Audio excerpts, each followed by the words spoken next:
welcome back to our channel. I hope you all are doing well. So let us begin with the chapter number 14th of English, and the name of the chapter is Amma, right? So basically this is the poem. So let's begin with the poem very quickly and see that what they are trying to tell us. Down the stairs of this house, where plaster flakes and falls, through the intimate emptiness of its rooms and hall, I hear your slow footsteps, grandmother, echo or pause. Right? तो the narrator over here is saying कि इस घर के जो stairs हैं उनके नीचे जहाँ पर प्लास्टर जो है वो बहुत ही ज़्यादा गंदा हो चुका है, ख़राब हो चुका है और वो गिरता रहता है, राइट?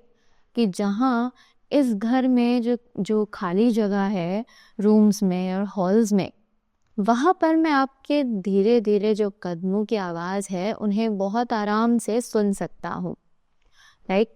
कि आपके कदमों की जो एको है, जो साउंड है, वो मुझे आराम से सुनाई देती है. As they used to go through long summer afternoons spent within the watered down four walls of kuss and fragile drinks of ice, mango or lemon, the circle of watermelon crystals, right? कि जैसे ही हम गर्मियों की दोपहर में यहाँ आते थे आपके साथ टाइम बिताने के लिए, तब the water down four walls of कुस एंड फ्रेडाइल ड्रिंक्स की आप हमें उस समय बहुत सारी अच्छी ड्रिंक्स बनाकर पिलाती थी. कहीं उसमें बर्फ़ होती थी, मैंगो, लेमन, राइट, वाटरमेलन, बहुत सारी चीज़ें आप हमें उस टाइम देती थी. Slowly you shuffle examining each new tear in the curtains.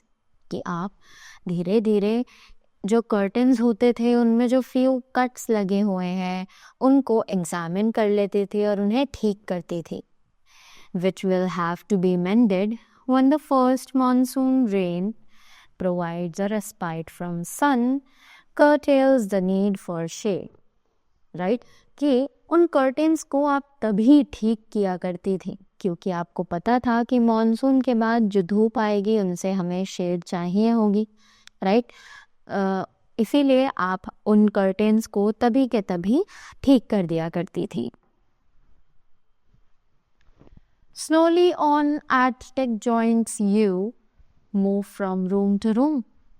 कि धीरे धीरे आप अपने जो आर्थराइटिक जॉइंट्स थे, क्योंकि जब लोग एजड हो जाते हैं तो उनके जो बॉडी के जॉइंट्स होते हैं उनसे चलने में दिक्कत होती है. तो द बॉय सेइंग है कि आप अपने उन आर्थराइटिक जॉइंट्स से जो ख़राब हो चुके थे आप धीरे धीरे एक कमरे से दूसरे कमरे तक जाया करती थी. Marking the damage of the years, evaluating how soon the past will collapse or how long the present lasts. Right? कि आप धीरे धीरे साल पर साल अपनी बॉडी को ख़राब कर रही थी. इवेल्युएटिंग हाउ सून, और आप हिसाब लगाती थी कि कितनी जल्दी ये जो पास्ट की चीज़ें हैं ये ख़त्म हो जाएंगी, right? You never need glasses to mark the contours of your house. कि आपको कभी भी ग्लासेस की ज़रूरत नहीं पड़ी अपने घर के जो कॉन्टर्स होते हैं उनको मार्क करने के लिए, right? Though you can't see grandsons at a distance, once wore a blouse inside out. क्योंकि आपकी जो आईसाइट है वो बहुत ज़्यादा ख़राब हो चुकी है, राइट? आप अपने ग्रैंडसन्स को भी एक डिस्टेंस पर नहीं देख सकते हैं और एक बार आपने अपने कपड़ों को उल्टा पहन लिया था. Nothing has changed, grandmother. No, not yet.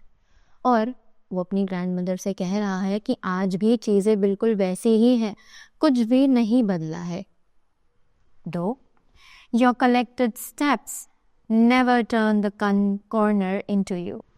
कि आप जैसा इस घर को छोड़कर गई थी चीज़ें अब भी वैसी हैं. एक एक कोना जैसे आपने अरेंज किया था बिल्कुल वैसा ही है.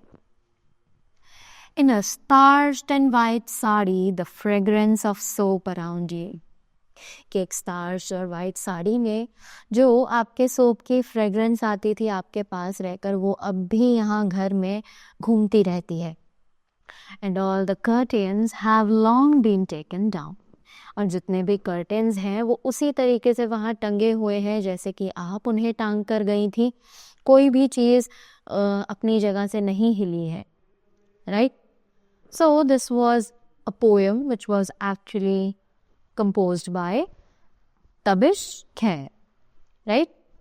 So that was all about the poem. So here the poet is actually describing the after scene of her grandmother, right? The situation after her grandmother's death, right?